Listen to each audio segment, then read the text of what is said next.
Right now in Pokemon Champions, Charizard is king, and nothing can really stand up to it. Or at least that's how players are starting to feel about Charizard. But I think they're wrong. I think Charizard can be beaten, and the trick to beating Charizard is to trap it. Mega Charizard Y is strong in part because of the sun that it sets with its ability Drought, allowing it to do insane damage with its fire-type moves. And that immediately reveals one of Charizard's core weaknesses. This lizard hates the rain. Now, of course, if beating Charizard were as simple as setting the rain, we wouldn't be here. But switching Charizard in and out is enough to keep control of the weather. The challenge is to trap Charizard in the rain, leaving it nowhere to hide. And we can look to everyone's new least favorite Pokemon for inspiration on this. I don't personally know anyone who likes playing with or against Toxapex in VGC. It's a slow, stally, and just overall really annoying Pokemon. But Toxapex highlights a unique solution to the ever-present weather war: take away the opponent's ability to switch. Now, for this team, I won't be using Toxapex, since I'd like to take a slightly faster and more proactive approach to getting my KOs, but only slightly faster. I'll be using Mega Gengar.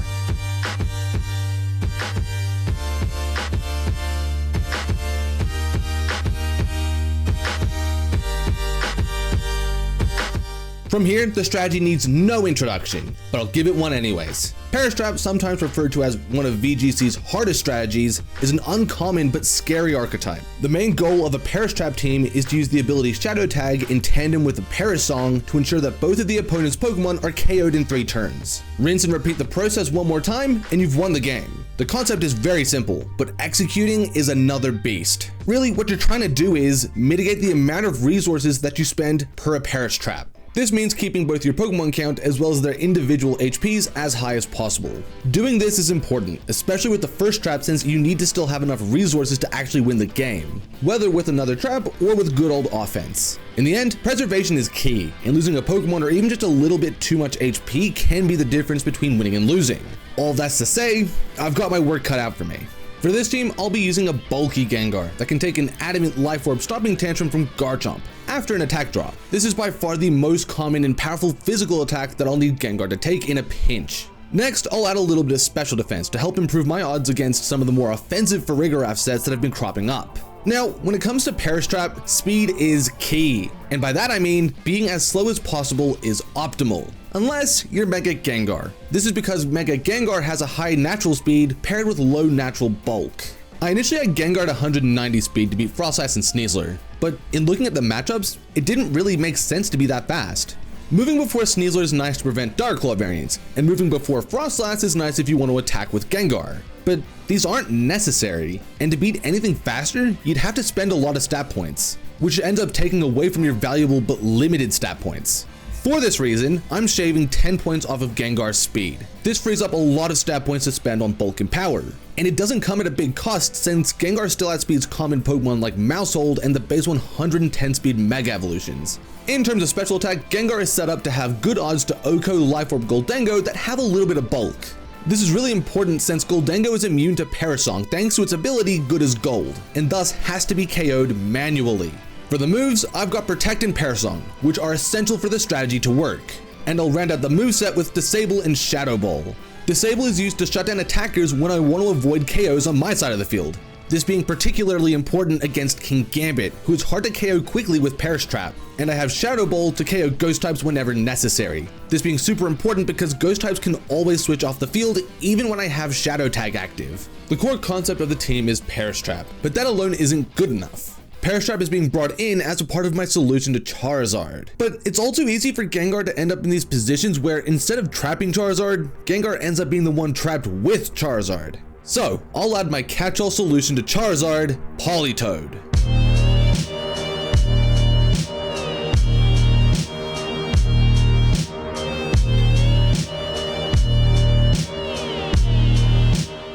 Politoed is critical to my Charizard matchup because it gets the Drizzle ability, which can replace Charizard's Sun with the Rain. And when paired with Shadow Tag, it's much easier to trap Charizard in positions where it struggles to break through my team quickly. But if that's all Politoed does, then why not use Pelipper, who has the Ground type immunity, which is great against Garchomp.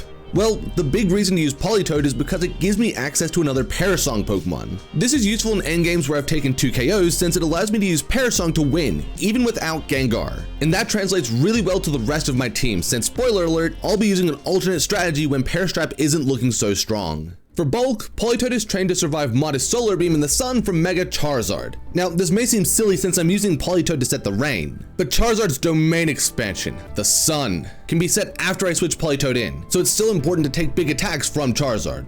On the physical side, Politoed survives 3 Jolly Life Orb Dragon Claws from Garchomp. This is possible because of Politoed's item, the Leftovers, which recovers 1/16 of the user's total HP every turn that they're on the field. Now, you might be asking, why not use the Citrus Berry? Which is a good question, and there are 2 reasons why. 1, I want to use the Citrus Berry on another Pokemon that I think needs it more. And 2, the Leftovers is actually more consistent recovery when trying to take multiple attacks from a strong Pokemon like Garchomp.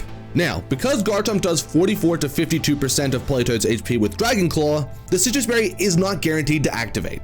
So in theory, Garchomp could do 48% to Politoed, which does 2 things. It leaves Politoed in range of the next Dragon Claw without activating the Citrus Berry, which means that the next Dragon Claw can KO. The Leftovers completely eliminates this risk by recovering enough HP to keep Politoed out of range, all without having a condition to activate. From there, the moves are simple. Weather Ball is Politoed's strongest move that's 100% accurate, and Protect is a given with Parastrap. Speaking of, Politoed's next move is Parasong, which allows me to set Parasong while protecting Gengar. But more importantly, it's another way to set up Parasong when Gengar is either no longer available or needed. This being relevant in 3 vs 2 endgames. This is because the opponent can no longer switch, by proxy of having nothing to switch to. Thus, a Parasong wins me the game without needing Shadow Tag. For the last move, I'll use Encore, which is a great move for punching all types of plays. For example, if I can predict when a Delphox uses Nasty Plot, then I can Encore it to prevent it from attacking with its boosts. This is great for stalling through the Perish counter, but it can also force a stronger Pokemon to switch out, allowing me to trap a weaker Pokemon when I bring Gengar back to the field. To add to this, Encore has great synergy with my alternate mode, which is going to be centered around Trick Room. This is because opponents will generally try to stall through Trick Room with Protect. If they do that, I can lock them into Protect, which buys me time to attack more freely. For the next team member, I'm adding the ultimate VGC cat, Incineroar.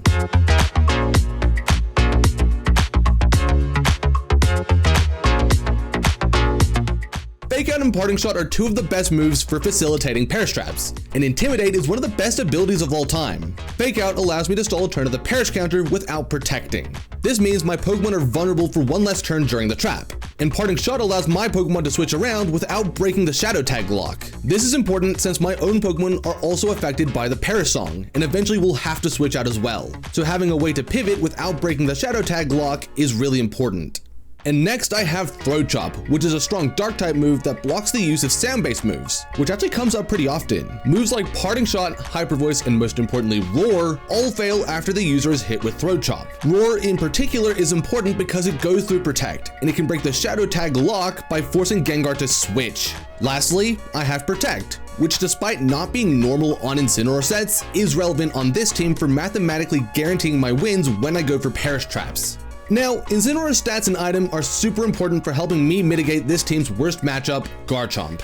Of all the Pokemon on this team, I believe Incineroar most needs the Citrus Berry, since it does most of the switching and it has to take the most hits. On the physical side, Incineroar is trained to be able to switch into Stomping Tantrum from Adamant Life Orb Garchomp 3 times thanks to the Citrus Berry, with the rest of Incineroar's stat points being used on special defense with no particular attacks in mind. My next Pokemon is here to give the team critical support in all situations. I'm adding Sinistcha.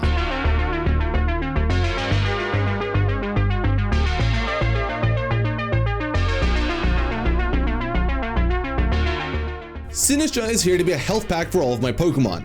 This is done using Sinistcha's ability Hospitality and the move Rage Powder. Hospitality is a broken ability that restores 25% of an ally's total HP when Sinistcha switches onto the field. This can give my Pokemon enough HP to take another big attack.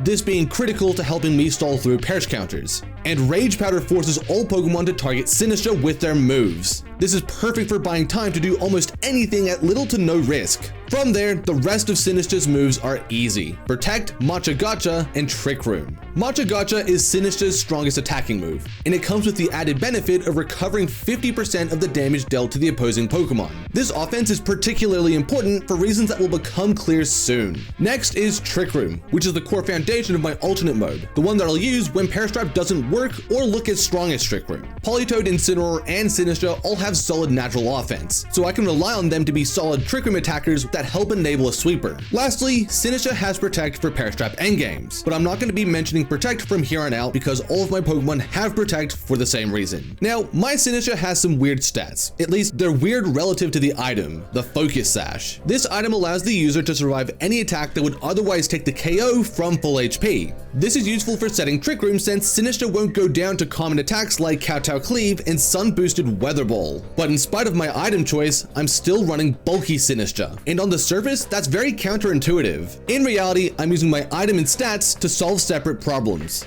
Holding the Focus Sash allows Sinistcha to take a big super effective hit no matter what, as long as it's at full HP. Earlier versions used the type berries to achieve this effect, but they only work for one type. So Sinistcha could survive last respects, but not Sun Boosted Weather Ball, the Focus Sash being my solution to this problem. Now, the bulk on Sinistcha is used for the majority of times where I need Sinistcha to take multiple attacks. Moves like Modest Mega Charizard Heat Wave in the rain and Jolly Life Orb Garchomp Dragon Claw would two-shot a Sinistcha without bulk. But because my Sinistcha is bulky, these attacks will always 3-shot, which makes Sinistcha a lot easier to use. Also, the stat points don't have a better use. Sinistcha is being used for Trick Room and Perish Trap, so you don't really want to be particularly fast. And when I looked into increasing Sinistcha's special attack, I found that adding more output didn't generally result in Sinistcha getting any KOs faster. Now, after saying all of that, you'll notice that my Sinistcha has 2 points in speed with a speed lowering nature, which probably looks insane. But in my eyes, one of my best skills as a VGC player is sequencing out 2 to 4 turns ahead of time. And speed ties only make my plans less consistent. But what speed ties my Sinistcha with a speed lowering nature? The answer, my own Politoed. Majority of the time, this speed tie between my Sinistcha and Politoed won't matter, but knowing the speed order could help me make more consistent plans. And since Sinistcha's holding the Focus Sash, I can afford the 2 points that are required to make Sinistcha faster than Politoed. Right now, the team has a particularly hard matchup into Ghost types, since they can always break out of the Perish Trap pretty easily. But that's not the only problem. The team right now has no dimension to it. My only way to get KOs is to use Perish Trap. This makes it really hard to beat teams that have faster Ghost types, since they'll beat Gengar most of the time. Thankfully, I can solve both problems with one Pokemon. A Pokemon who gives the team a faster, more offensive option: Hydreigon.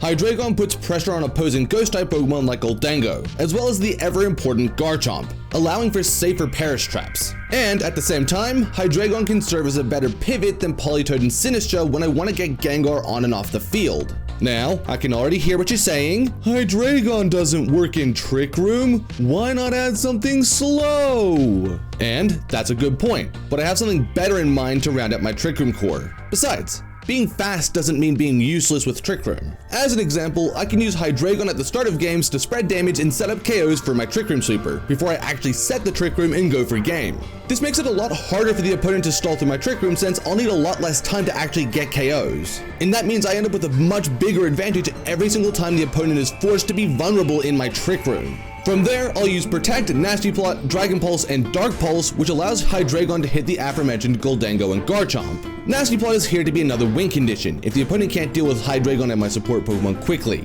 And from there, the item is easy. I'll use the Life Orb, which allows Hydreigon to OHKO, Gholdengo, and Garchomp on turn 1. Now, that might seem a little silly when I have Nasty Plot to boost my damage, but while Nasty Plot is a way for me to win games, I don't want Hydreigon to be hopeless when I need upfront damage or when I just don't have time to set up.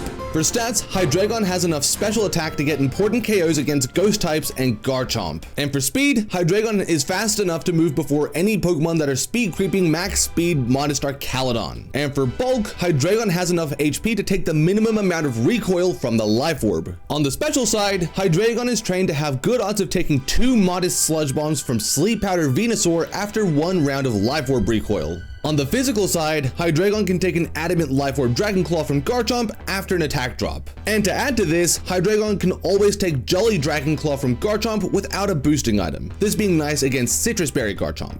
And now it's time to add my Trick Room Sweeper. I'm looking for the pinnacle of bulk, and there is nothing bulkier than Mega Aggron.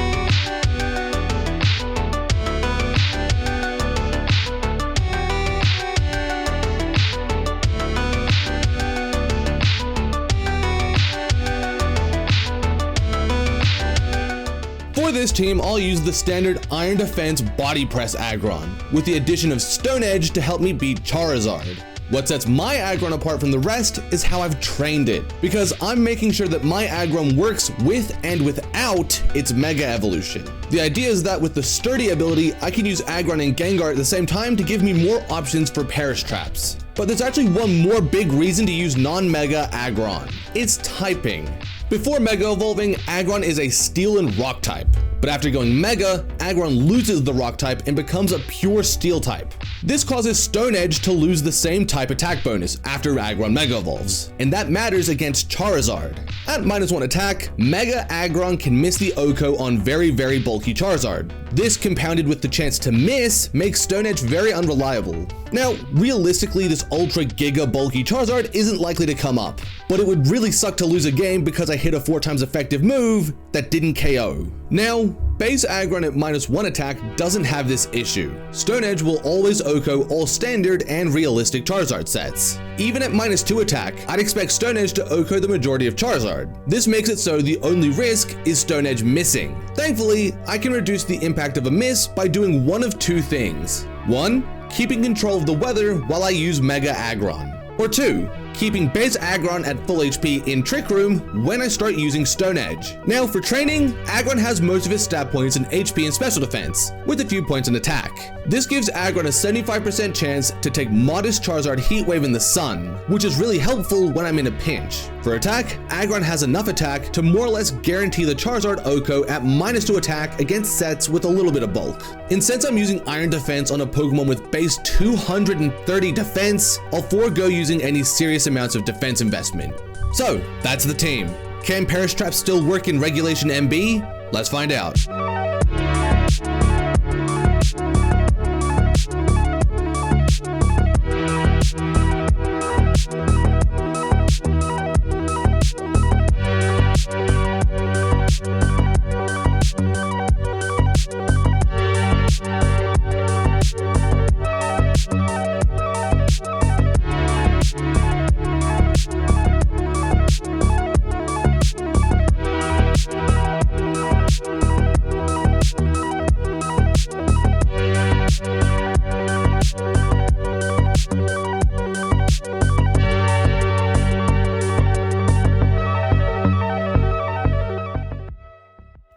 Welcome to Perish Trap, the VGC show where I Perish Trap people sometimes. Most of the time I use Aggron, I'll keep it real.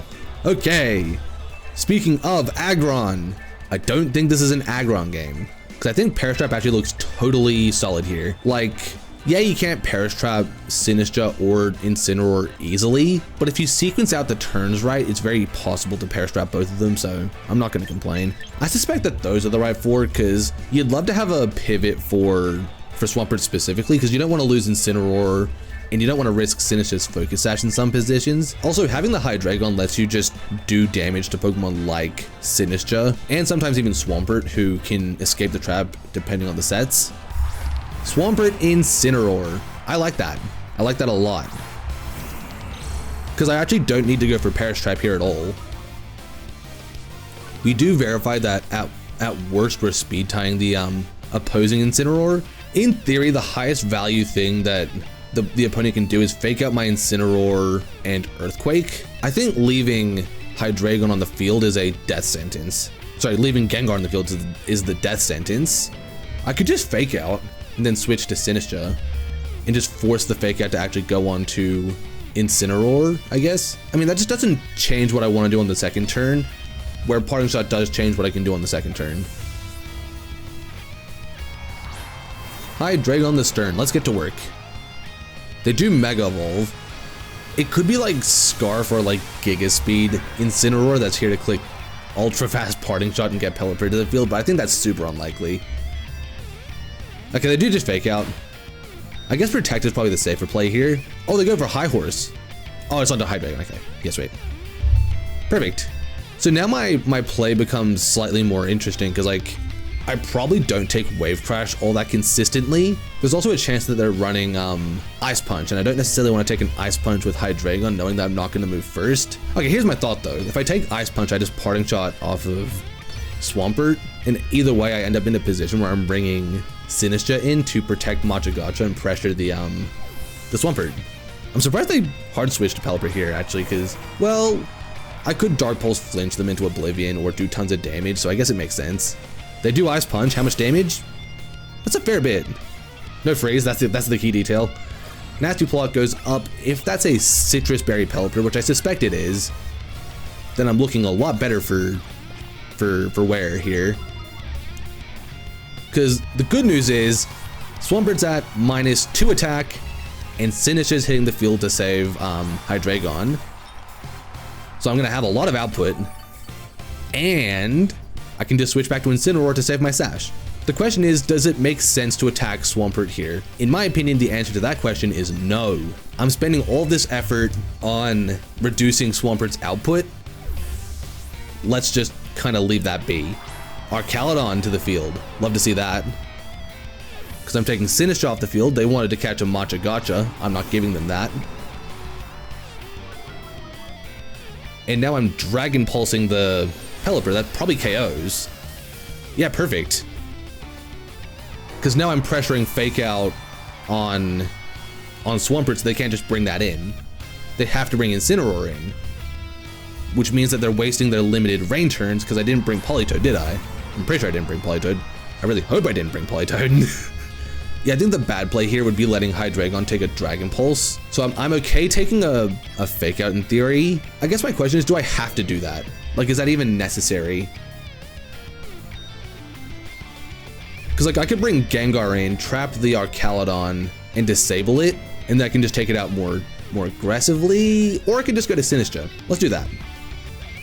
Because I can just Protect, go to Sinistcha, that gives me a little bit of HP back, and I can just pressure the Incineroar for a KO, allowing me to trap Swampert on the field for Parasong. It's a much cleaner win than anything else. They do go Fake Out. It was onto my Incineroar, so I would have been better off just... Oh, Draco, nice. I was definitely making the right call then. 2 turns of Rain, love to see that.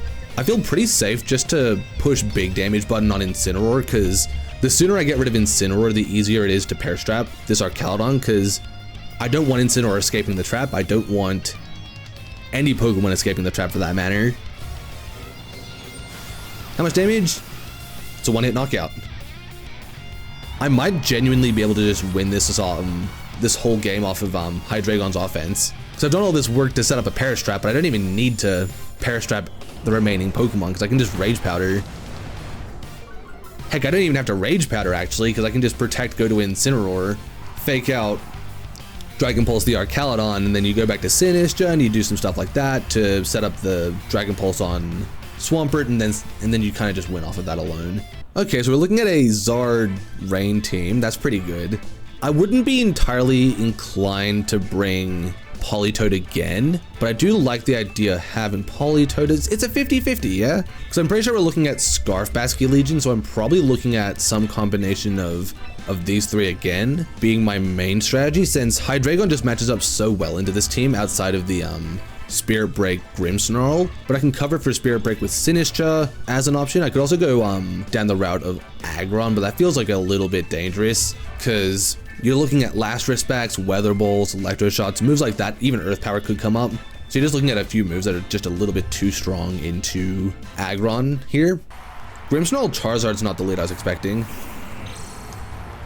Because there's no reason for me not to just go Parasong. That's not entirely true. It could be fake out Grimmsnarl. If that's the case, then I'm running a bigger risk. This is probably a bad call, but I'm gonna try to look this up. Lexicon GCFE team. I am looking this up and I don't think it's gonna work. It was not fake out. I'm just gonna rip it as if that's correct. Oh, I don't have enough time. Oh, I messed up. I messed up. I shouldn't have been looking this up. Oh, God. I don't think I could have thrown any harder than checking the team sheet in best of 1. That is crazy bad play from me. It's also not even the same team. What am I doing? They do just light screen. I'm clicking Parasong, presumably. I mean, I'd be okay with a Shadow Ball. Yeah, there's the Perish.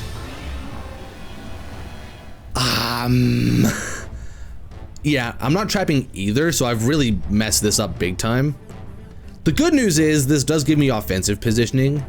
Bad news is I'm about to go down to a Wave Crash if I don't hard switch Incineroar. I guess that means I could protect Gengar, hard switch to Hydreigon, and then what? I still lose to Grimmsnarl after that, don't I? I should probably just focus on resetting the position. I mean, double switch works here, but I'd rather just parting shot so that I can make a more calculated switch in here. Because if I can bring Gengar back in, that is better than anything else. Okay, they flip turn, nice. If I'd lost my nerve and gone for a hard switch, I would have just given away the focus sash for nothing. When I really didn't have to. So good job me, I didn't throw. At least, not too bad, at least.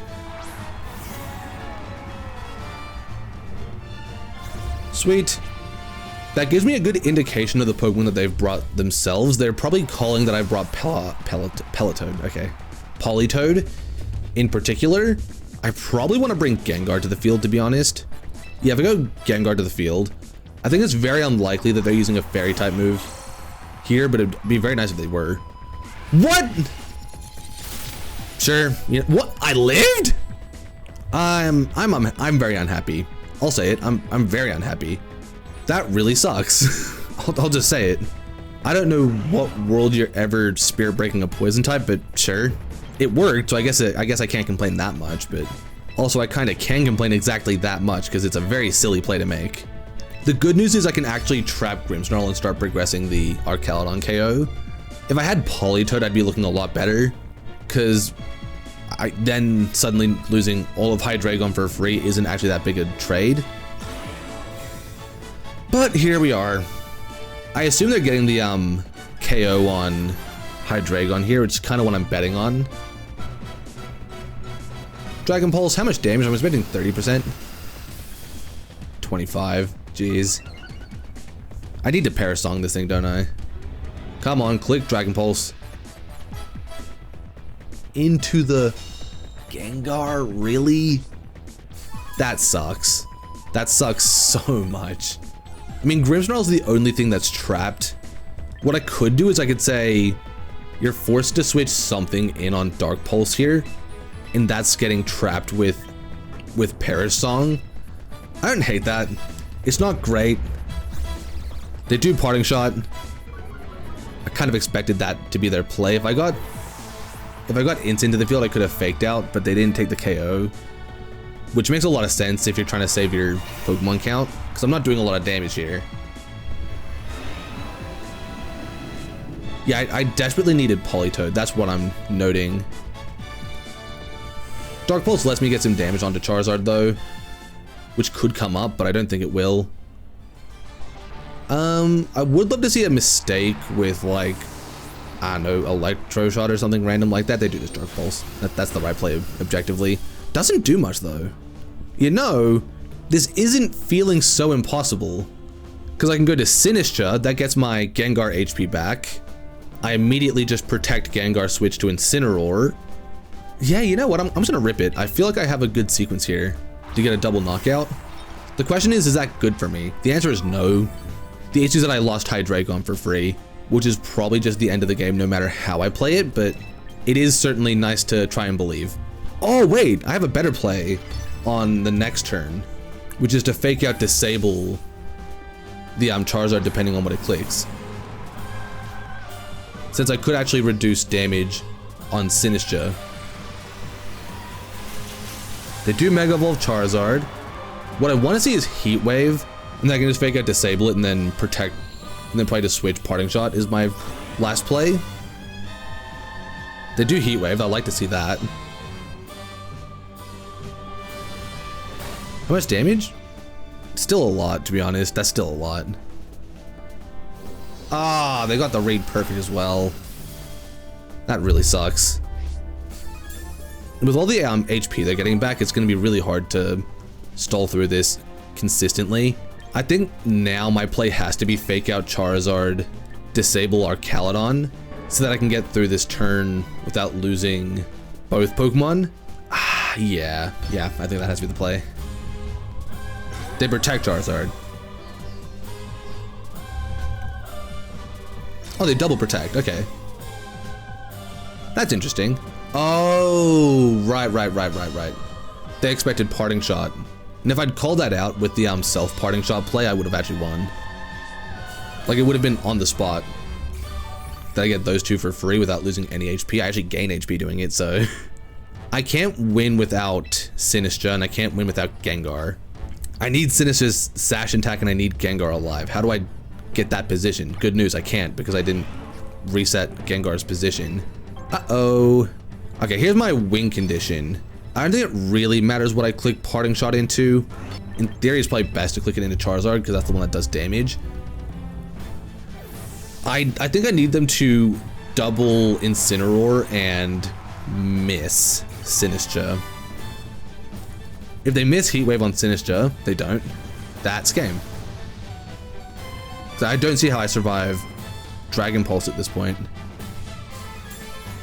With either, actually. I'm just noticing that I don't even have to specify that.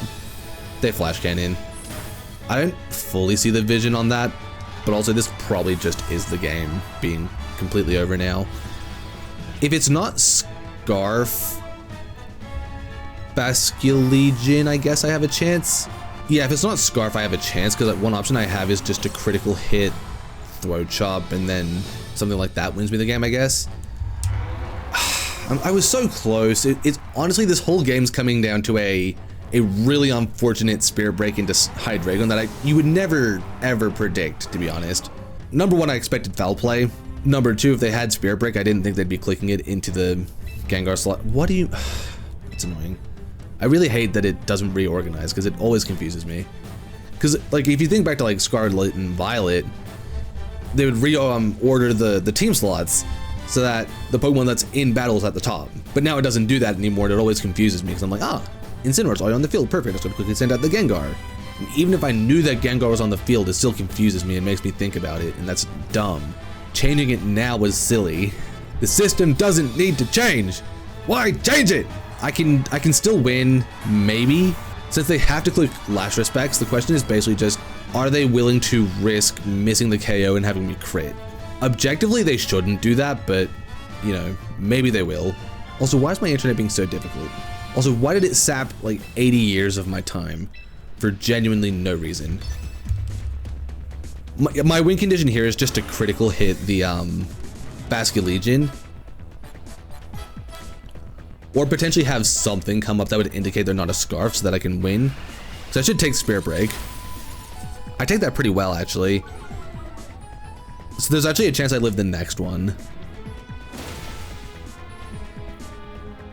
So they lose the light screen. That's something. I think crit would have done it.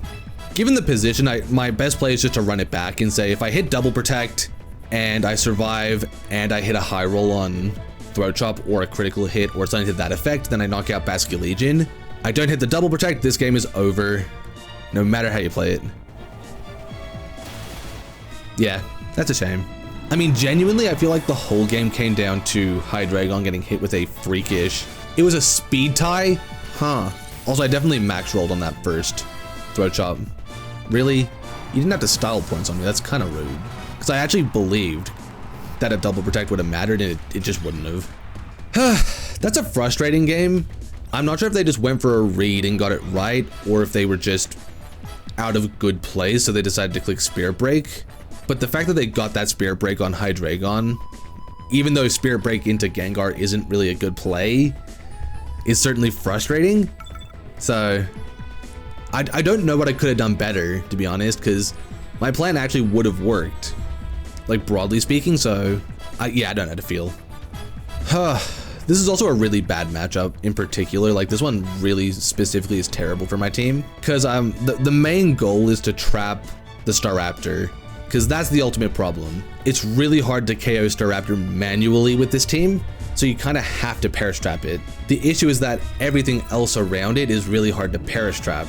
So in theory, the solution would be to bring Aggron, but of course this is a variant of the team that has Glimmora instead of something like King Gambit or Sylveon. Or Floette even. Well, yeah, you have Staraptor, so you would probably never have Floette, but like, you get the idea. Against my better judgment, I'm just gonna run it. I'm certainly turning into one of those players that just turns up on turn 1 and clicks Glimmora. My God, I am so lost. Okay, probably if I'm keeping Gengar on the field, I should be Mega Evolving. Let's just start there. The question is, what should I be doing with Gengar? I think I need to go for Perish Trap on the assumption that they have Staraptor in the back.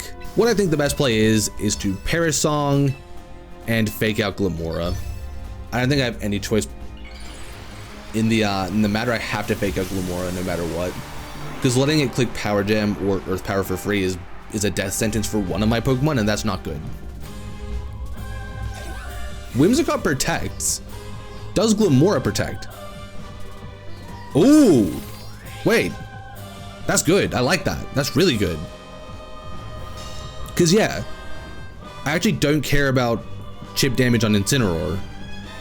I care about preventing Toxic Spikes from poisoning my whole team and leaving me without the resources to win.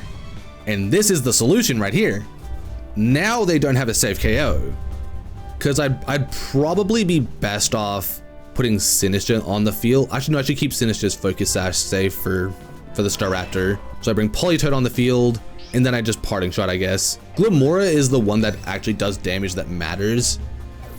And it's not as if they're going for double here, because like, it doesn't make a difference. They want to start doing damage after I made such an aggressive play. Tailwind. Sure. Earth Power, yeah. Oh, sure. You know what? I'm happy with that, because I could have easily been Power Gem, which would have absolutely KO'd. So I'm not sure why they didn't click that. Bing, bang, boom. That lets me weaken Glimmora. Massive for getting the Perish Trap done. Gengar, don't do something silly. Again, that's why I like it to reorder, because I thought Gengar was going to be down the list. Because I want to get Fake Out Pressure next to my Perish Song Pokemon without taking too much damage. I think the way to do that is to protect here. No reason not to. Oh, there is actually a reason not to. I needed to think that through more, because if the Whimsicott wants to call my bluff, as it were, they Sludge Bomb into Politoed. You know what? They're making the plays for me, because I have no incentive to switch my Pokemon if I don't have to. In this situation, I kind of don't feel that bad switching Incineroar in and potentially just going for a double protect on Gengar. I think I can win even if I miss the double here. And I don't really have a better play with Gengar, since I don't want to double switch and have both of my Perish Song Pokemon in the back, and then I have to reposition, and that gives Staraptor a chance, and that feels really bad. I missed the double. I don't think it matters. I wouldn't mind if they doubled into Gengar here. They don't. That's a critical hit, 100%. Oh, it's Life Orb. Never mind. Never mind. Earth Power onto the Gengar shouldn't do that much damage. It doesn't. Importantly, that gets me... Oh no, a special defense drop. That gets me Perish Song pressure with Fake Out pressure. So no matter what they have in the back, I should be able to get a Perish Song off safely, resulting in a win. I would note that that's actually not guaranteed, since I think they have Garchomp as an option. So if they have like Garchomp, okay, that's bad. That's really bad, actually. That is probably the worst combination of Pokemon I could have seen. Because yeah, I have to outlive Basculegion and Charizard. So what I think I should be doing is fake out Parasong regardless, because I feel like maybe fake out is the wrong play. Because no, fake out's the right play. And Parasong, because if they make a mistake and go for Mega Evolve, attack Incineroar, then I have a guaranteed win. Also, letting Incineroar survive isn't even a good thing for them, so I would just note that there's definitely ways for this to go my way. The only downside that eventually I want to get was that, wait, is that into the, that isn't the Incineroar. They made the mistake. That's the only play that loses them the game. Look at that. They expected something to the effect of protect Gengar to dodge Last Respects. Reality is, I needed them to make a mistake if Gengar was specifically going to set up my winning condition. I should just double protect here. I don't think I need to complicate this, do I? Actually, I probably do need to complicate this slightly. I am overcooking. That's what you need to know. But so are they, so it's fine. It's a 50-50. One of us is overcooking, but that's okay. Do they actually? They don't go for the Gengar. Kiwebia. I mean, realistically, what I should be doing here is just going for doubles. As scummy as it kind of is to just say, hey, I've got nothing better to do, let me try to hit a double. I don't want my Pokemon to go down unnecessarily. That's kind of where I'm at. Hey, I hit a double. Come on, do it again, do it again, do it again. Aw, my dog, my cat even. Oh, that's the time they go for Gengar. Oh, that's evil. I'm the worst. I am the worst. I'm the woat. That is so mean of me. I think we call this BMing, not being very well-mannered, I guess. But also, this is kind of necessary for me to win. Technically, because of that double protect, the optimal play is to send in Sinistcha. Okay, I thought they'd forfeited for a second there. And now, with Gengar healthier and all that, what I can do is I can protect. That's not protect. I'm guaranteed to win, but like, I want to, in theory, have the win that results in me losing the most number of Pokemon possible. And the way you do that is to switch to Politoed, which guarantees that Gengar will survive. Realistically, Politoed won't survive, but there is a chance, so I'm better off, in theory, chancing the survival. Not that any of this matters. Like, I'm gonna have 2 Pokemon at the end of this turn, no matter what, that survive. If they miss Heat Wave, I'm going for 3-0. Sorry, 3-1. Oh, I survived! Let's go! Poly goated. Love me some Politoed action. I did all that work to beat Staraptor. Didn't even see the Staraptor. That's how you Parastrap, baby. No risks whatsoever. And that's only kind of true. Like, without knowing the Whimsicott set, my double protect play during the first Parastrap was actually pretty risky, since I was doing all that work to get Fake Out next to Parasong, which, number one, didn't even end up being that valuable based on the 2 Pokemon they had in the back.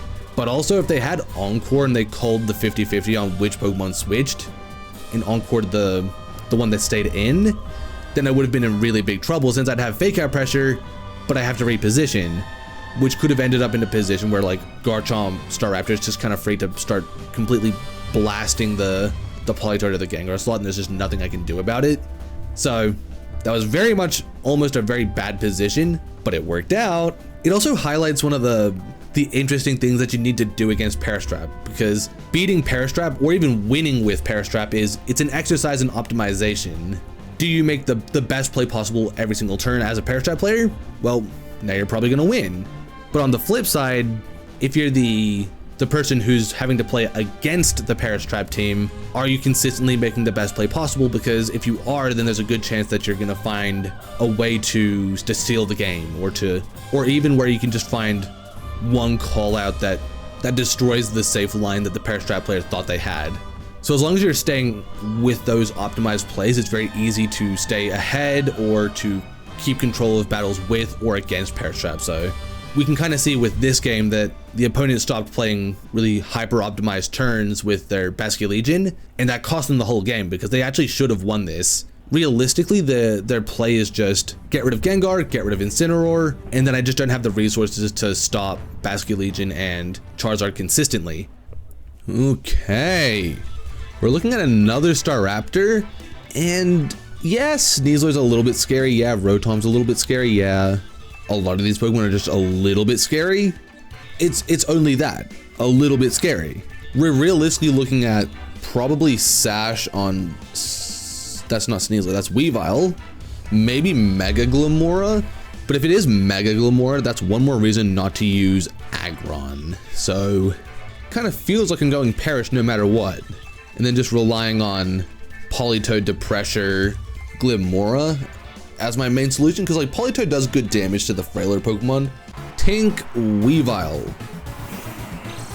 Let's see the abilities, please. Weavile has Pressure. Tinkaton has Mold Breaker. Incineroar has Intimidate. There are ways to play this that don't risk my Gengar so thoroughly, right? Because what could go wrong here is either Weavile or Tinkaton clicks Fake Out into Incineroar and then the other attacks Gengar for solid damage. I think that's a real bad situation to end up in.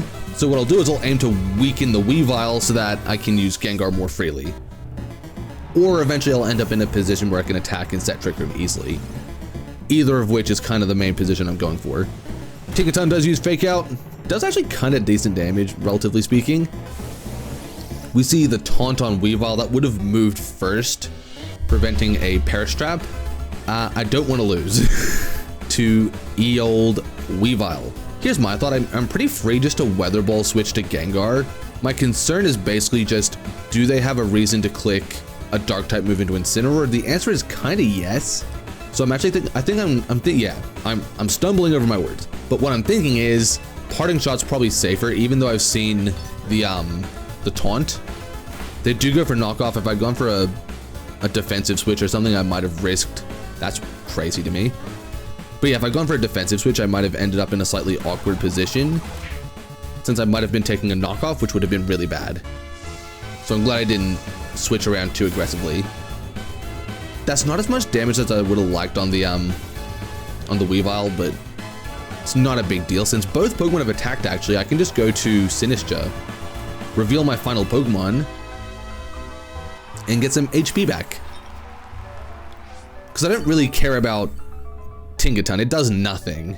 I actually don't hate clicking Weather Ball into Tinkaton and just saying if I get 2 KOs in Trick Room, then I just win. Oh, but they're gonna taunt Sinistcha is the reality. I think that's the more likely outcome, is that they taunt Sinistcha, so if I just put some damage on the board, what I can do next turn is I can use the Fake Out pressure from Incineroar to potentially pivot around a little bit more, get my Hospitality in a better position. What's the switch in here? Oh, Rotom, okay. That makes sense. That's the only switch. I'm okay with that. So I also, actually, that means I could have gone for Trick Room, which is a shame, but I also don't want to risk the taunt. Play rough onto Politoed. That might be a crit. That's not a crit, okay. Very hopeful. I two-shot the Tinkaton, and I've shaken off the taunt. So in theory, I can now technically go for Perish Song and trap these two, but that's not worth all the effort. I can protect Politoed, and I can switch to Sinistcha. There's not really a downside to that. Not that I can think of, because what happens this turn? That's what we want to figure out. We switch to Sinistcha. Maybe it takes a double up, but I don't really care. To be honest, like, I'm trying to think through what might happen, and I'm just finding quickly that I don't care. Oh no, Intimidate, bye-bye. Into Sinistcha. Politoed getting its HP back. We really want to see Volt Switch or Thunderbolt into Politoed specifically. That'd be way better. Nice. Could not have asked for a better turn there. Definitely want to switch to Incineroar and weigh down the Staraptor with an Intimidate, since eventually my goal is to get Gengar in the field and then trap it at -1 attack, and then I can Perish Trap it and move on with life. Good. Staraptor is Mega Evolving. That means it has no way to return its attack stat to neutral or higher now. Unless they have like a Pokemon with Charm or something. Of course. But that's just not going to do that much damage. Yeah. And they're chipping Staraptor down. So if I need to take it out the old-fashioned way, that's probably not unrealistic, actually. Citrus Berry activates. Trick Room goes up. I kind of just want to get... Well, Rotom's not exerting much offensive pressure here. The main way Rotom changes this position is to click Hydro Pump. So I actually don't feel so inclined to... Yeah, perfect, they protect. Basically what I'm thinking is Rotom isn't actually doing much here. I can just Parting Shot out to keep my Pokemon healthy. One option is to go to Politoed and just try to go straightforward offense. I actually think that might be the right call since I have the Trick Room going. I don't really want to sack Pokemon on the risk that Staraptor goes crazy in Trick Room, specifically because it's faster than Gengar in Trick Room. Rotom Miss is actually kind of really annoying. Hydro Pump does come through. This is going to do solid damage. Never mind. Never mind. Never mind. Good news, I did not think this all the way through, but it did work out because I can Encore the Staraptor who just tried to protect through my Trick Room, and I can just keep attacking because I don't see how much damage they're going to be doing here. Like, oh, well, I don't have the leftovers, and they do switch Staraptor. Okay, so I could have played this slightly better and just gone for the offense to punish this play, because yeah, Encore would have been really nice to get it right. Oh, I could have Encored Rotom. That would have been completely safe. I do two-shot Rotom. That might be a crit. Was it a crit? No? Oh, I burnt the Tinkaton. That's actually really nice. A tiny bit of healing from the Tinkaton. A lot of bit of healing from the Rotom. Activates Rotom's Citrus Berry, so I think it's Citrus Berry offensive. Maybe. I can't quite tell based on the damage that it's taking or doing. It feels... It's the right combination of traits. It feels like it's doing less damage than it should, and it feels like it's taking more damage than it should. And that's a good thing, right? Okay, good news. Neither Pokemon on the opponent's side of the field is actually doing that much here, and since I don't have Staraptor on the field, I'm free to bring in my Incineroar, which will switch first, meaning that there's no risk to a Staraptor switch. Thus, I'm free just to try to get rid of this Weavile, and then next turn I can get rid of... Not Sinch, what's it called? Tinkaton. I can focus down the Tinkaton next turn. Fake Out onto the Incineroar makes a lot of sense. You do need to prevent that move from happening with Politoed, but you were in range. That was your ultimate crime, was being in range.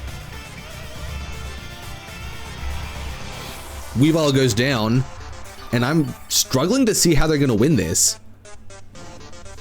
Because the burn means that they'll go down in 2 turns no matter what they do. So I can spend 2 turns just changing the position as I please.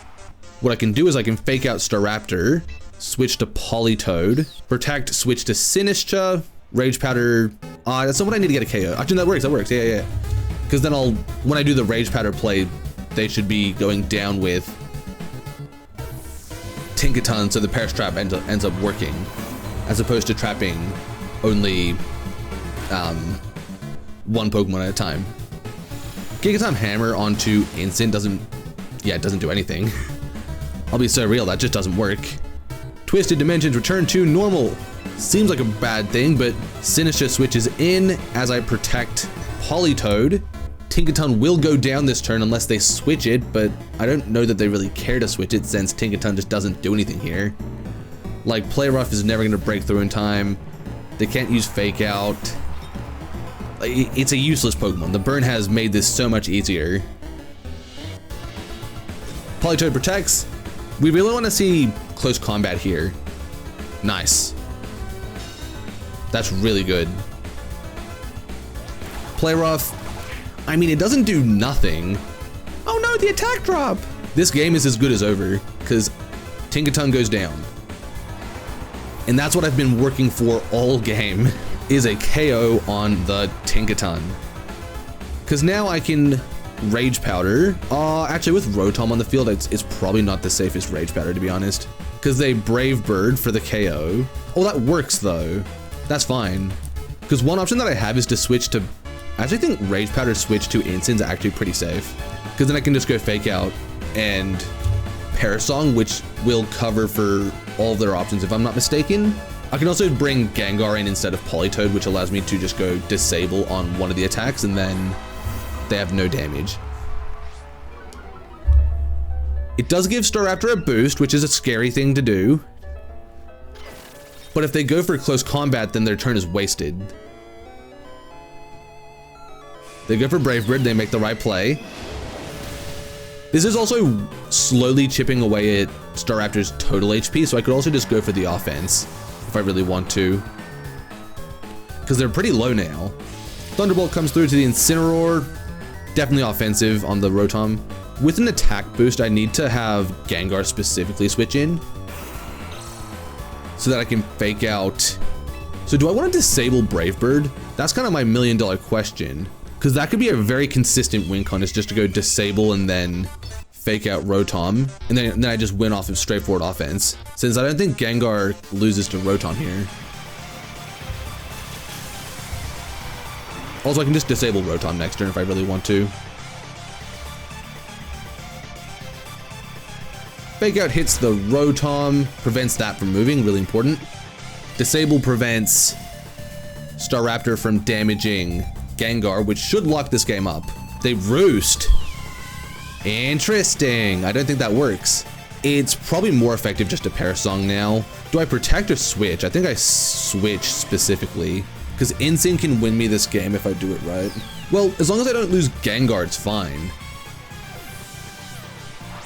I don't think I'm losing Gengar, to be honest. Parasong goes up. What I could have done actually was done a little cycle to get Fake Out with Parasong active. And that would have been more consistent because Politoed goes down here. Yep. I'm fully expecting Thunderbolt, not Hydro Pump. They go over Hydro and they hit. So I messed up.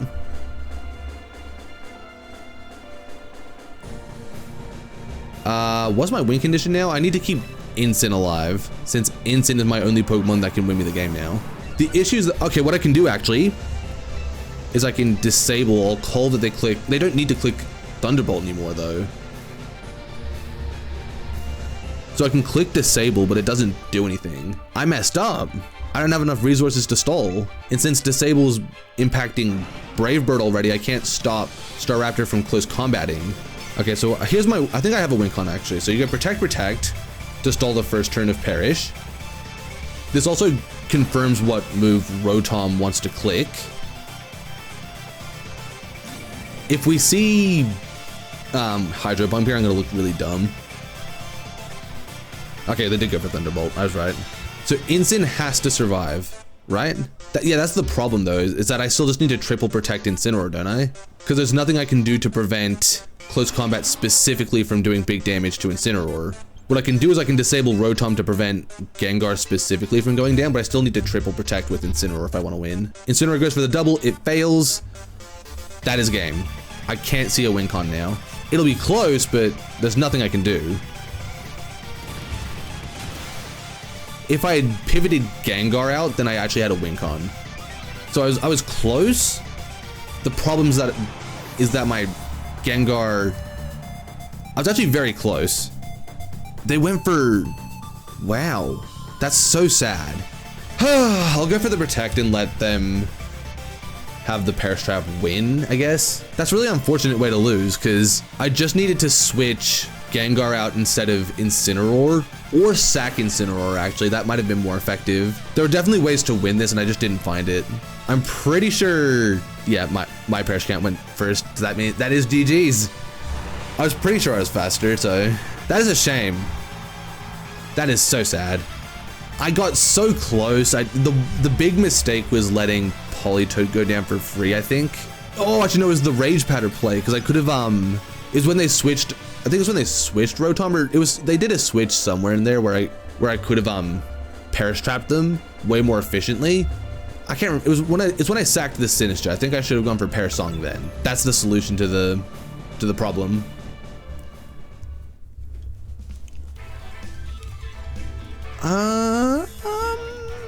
This feels like a very Aggron matchup because Whimsicott is a bit of a problem. Actually, Whimsicott's a kind of a lot of a problem.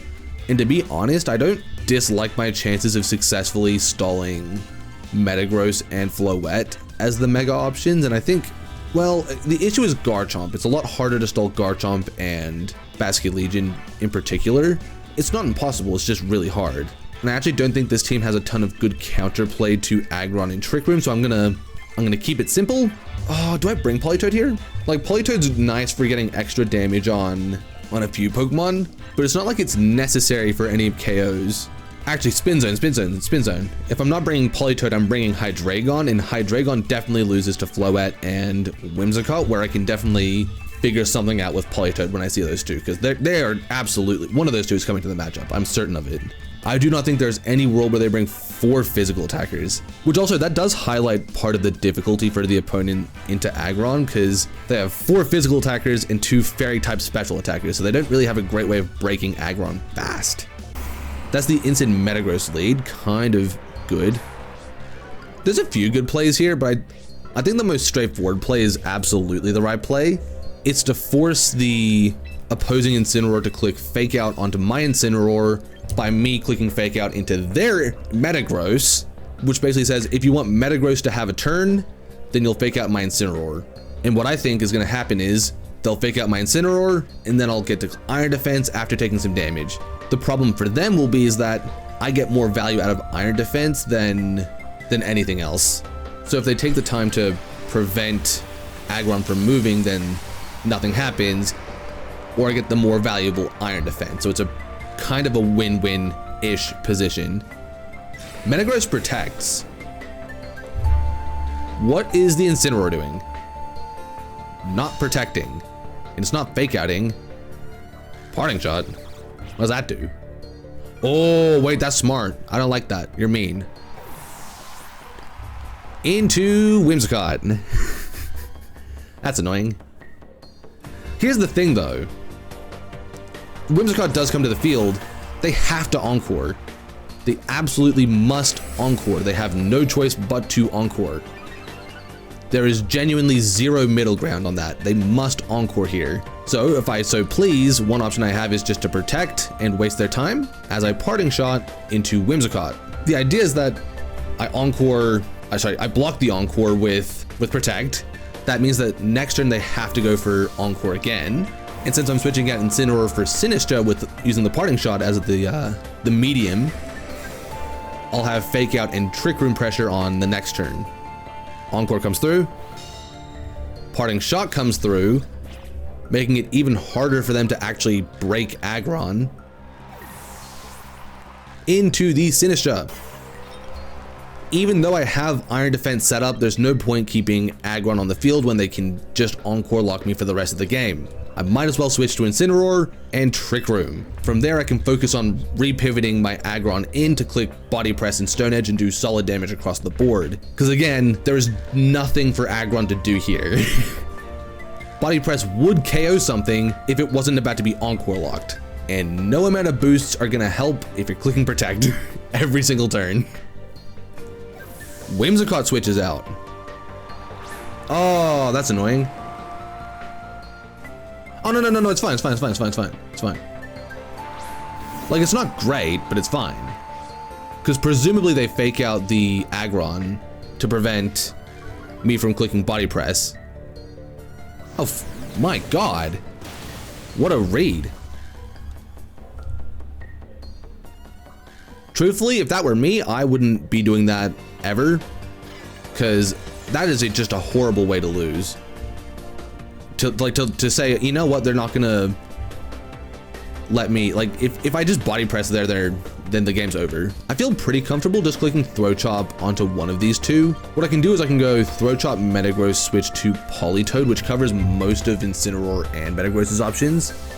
It's not perfect, but it gets more damage reduction as opposed to just switching into a Flare Blitz from Incineroar.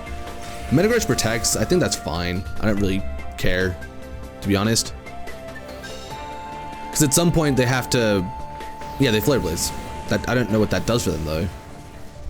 I mean, maybe they just didn't see the Politoed switch coming, but like at some point you have to recognize that I'm not gonna let you have Sinistra or Aggron for free since they are the core of the strategy right now. Also, it's not getting any easier to keep Aggron on the field since I can Encore lock the Metagross if I really want to. In fact, I can actually make it a bit of a cheeky play and go for Encore Parting Shot, which means if they're so bold as to keep Metagross on the field, then they're not getting an attack in. And if Incineroar switches to Whimsicott, then I'm reducing that little bully's special attack stat. Yeah, I just called Whimsicott a bully. Maybe I'm wrong for that, but look, I'm the best, so it doesn't matter.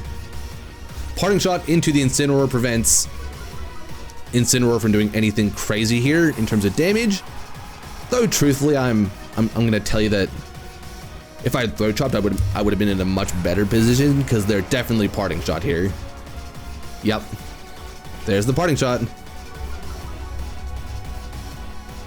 Good news, I get to click Aggron Blast. Oh, Basculegion. Okay. Why do I care about Basculegion? That's my $1 million question. Like they specifically must bring Whimsicott in right here, right now. Otherwise, I get to Iron Defense for free. And because Whimsicott is not currently on the field, I can Iron Defense switch to Incineroar, and then next turn I can fake out Body Press, and there's no way for Whimsicott to deny that. So I think they've made a pretty massive blunder in terms of how they position this, because I get to Iron Defense for free with no downside. The only way that this goes wrong is somehow getting... No, even if they were to have Flip Turn and get Whimsicott in this turn, I'd still just fake out Whimsicott. So it doesn't matter how they play this, -1 Wave Crash, that's not gonna hurt. No, it does nothing. I do need to fake out the Incineroar, in theory, to prevent Basculegion from just doing free damage into my Incineroar. Well, does it even matter? If I just go Iron Defense, fake out, they have to specifically hard switch Basculegion, which I don't think they want to do. They don't do it for the record. Incineroar flinches, I get another Iron Defense. I did make a small mistake here. If they were Flip Turn, then I would be in danger, but I'm pretty sure that's Scarf Basculegion, so I'm not actually running much of a risk here. So I definitely Body Press onto Incineroar here, and then I definitely want to be switching ye old Incineroar out, because a Wave Crash into Incineroar, wow. Because, oh my god, I'm struggling to words. I need to switch out Incineroar because Wave Crash is bad. I'm trying to say funny words and it's not working, so I'm gonna say regular words and hope it works. Holy. But it is important that I keep Incineroar safe since that's one of my key solutions to Whimsicott. They go for the Wave Crash into what was the Incineroar slot. Does a lot of damage to Politoed. Imagine that was an Incineroar. He'd be gone. They do Parting Shot, but they don't have a good switch in for plus 86 billion Parting Bajillion. I'm trying to say Body Press and I'm trying to say funny words and I'm losing my mind. Nothing can switch into +4 Body Press. Whimsicott, you can't take this. You cannot take this. Boom. I said you can't take this. You can't. That's step 1. The rain is now gone, not calculated at all. I should just make that very clear. But it is very much appreciated because there's just nothing they can do to stop the Incineroar switch in. Basculegion probably wants to be switching out sooner than later because... Oh, okay, yeah, I see what they're trying to go for now. What they're planning to do is to Encore lock me into Body Press specifically, but that doesn't work because the Basculegion's not breaking through in time. So, while I can't break Basculegion in the interim, I can focus down everything else while I make Basculegion weak as hell. So they're in a really bad spot no matter how they play this. Whimsicott goes for Protect. I don't know that that's the right play ever. Because Wave Crash goes into the Aggron. It does, well, nothing to be honest. Body Press is blocked by Protect, but it doesn't matter. The damage is done. I should be clicking Body Press this turn for the record, and I should be doubling the Whimsicott. If Fake Out works successfully, then I get no value out of Body Press. But if Whimsicott goes for double protect, hits it, then I can't use, and I've gone for like Iron Defense or Stone Edge, then they could lock me out of using Body Press on the other Pokemon, which is my primary strategy right now. Is just KO everything while Basculegion's trapped on the field. And, well, it's not actually trapped on the field, but like, they don't want to really switch Basculegion out just for the risk of Body Press. They do go for the double. It fails. Basculegion goes for the protect as well. That gives us a good bit of insight into the set that they're running. It's probably Mystic Water. Whimsicott goes down to Fake Out. Basculegion blocks Body Press, not that it affected it in the first place. And that is like the primary problem dealt with. The game is not even close to over, but this is like the biggest hurdle to Aggron being dealt with pretty easily, all things considered. Instinct comes in, their Fake Out pressure is a bit annoying, but I don't have to be vulnerable this turn. Heck, I can afford to be vulnerable this turn. It's not that's not even a bad thing, because Basculegion just protected, and at -2, Wave Crash has no chance to KO. So they switch their Basculegion out to get some power back, but Mega Metagross doesn't block Parting Shot. So yeah, they get to Fake Out Aggron for, what, 1 damage. But I get to Parting Shot out to Sinistcha to get some HP back. And immediately they're in big trouble. Because it's not going to get easier to get the KO. It just isn't going to get any easier. I think they had a good chance when they forced Aggron to switch to then get their KO on the Aggron because it wasn't set up. But now that Aggron's at, what, yeah, +4 with no Encore pressure and freedom to click whatever move it wants to click, they are in big trouble. Realistically, Sinistcha is moving, what's it called? Oh, they have had a proclivity to Flare Brilliance. I want to Body Press Incineroar so bad. Here's my thought with Body Press Machagacha here. If they switch, I got the call pretty good here. Oh, Machagacha moves first. That's really nice. I get really good damage on Basculegion. That matters a lot, since that's my best way to KO Basculegion, the old Machagacha. I get a bunch of HP back. Flare Blitz does come through onto the Sinistcha, but because of the healing, I survive. Surprisingly, because of the speed investment, Sinistcha is able to move first here. Citrus Berry is going to heal the Incineroar, but that's not going to be very impactful in this matchup because you go down to Body Press. This game is still not over, but at this point, I'm really struggling to see how the opponent's going to break through in time. Because Metagross comes through. What's my safest win condition is what I'm thinking about. I think Protect Aggron, switch to Incineroar is very safe. That gets an Intimidate drop across both of their physical attackers.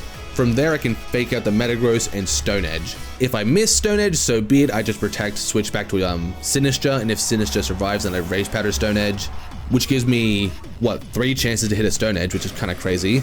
So I'm looking pretty good. Realistically, we do see the Incineroar take a bunch of damage. I assume they're doubling. Yeah, they are. This is fine. It does eliminate one of my chances to hit Stone Edge, which is my best way to remove the Basculegion. But Basculegion is chipping itself down, which is number 1, very nice. And number 2, actually there is no number 2, actually, it's just really nice. There's not like a spin zone or even some additional points here, it's just kind of nice.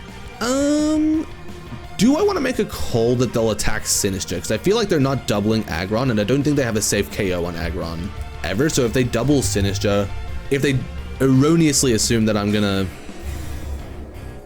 attack or sorry, Rage Powder with Sinistcha, and they just target Sinistcha anyways because I'm gonna Rage Powder, then I could be in a good spot. Aqua Jet, exactly what I was talking about. They attacked Sinistcha. Because I got the call correct, I don't actually need to hit every single Stone Edge because, well, they just protected Metagross. I'm kind of thinking about going for Iron Defense just so that I can one-shot Metagross, but I probably do enough damage already to where, well, how does Metagross break through Aggron is my question. I can afford to go for Stone Edge again. I guess the downside is if they go Protect Basculegion, then I get nothing, where I should be able to still win with Politoed as well. So body press Aggron actually does make more sense, doesn't it? Yeah, they do protect Basket Legion, so I very much came very close to throwing away one of my better chances to progress the board. Psychic Fangs comes through. That does enough to KO Sinistcha because Sinistcha has no HP left. 3 minutes till the end of the battle. Are they trying to stall? Because that could be their win condition here. It's just to force a draw. If that's the case, then I want to accelerate this game as much as possible. Lock in my moves faster. Solution to this position is to Stone Edge, and in theory the position, yeah. I should Stone Edge and Weather Ball into Basket Legion here. It is vulnerable this turn. I don't think they have enough time to stall out 3 minutes with 38 seconds. They just go for the offensive play. They're looking for the crit. They do get it. That absolutely is a crit. Doesn't do enough damage though. Last Respects onto Aggron does basically nothing. Weather Ball comes through. This game is over. Because I no longer have to risk Stone Edge anymore. Whew. I think their win condition was Stone Edge miss, realistically. Oh wow, that KOs. Holy. Oh, it's a crit. That's beautiful. And that's the power of Aggron. It just sits there. It takes a bunch of hits. If you keep it healthy, it's really hard to KO. And while dealing with Encore can be a real problem, it doesn't have to be a problem because you can just switch your Aggron out. That's something that I would love to emphasize to anyone who plays Aggron in any context. Don't be afraid to switch your Aggron, because if you get stuck with an Encore or a Taunt or something like that, and your Aggron can't play defensively, then taking a billion hits doesn't matter. Because if you're Encored, well, you're clicking Iron Defense or Protect for the rest of the time, and that's not very useful. If you're taunted, then you can't play defensively, and then suddenly special attackers become very scary. So if you ever get stuck with a position where you can't fully use your Aggron, you should just switch out, because an Aggron that can't fully act is kind of useless.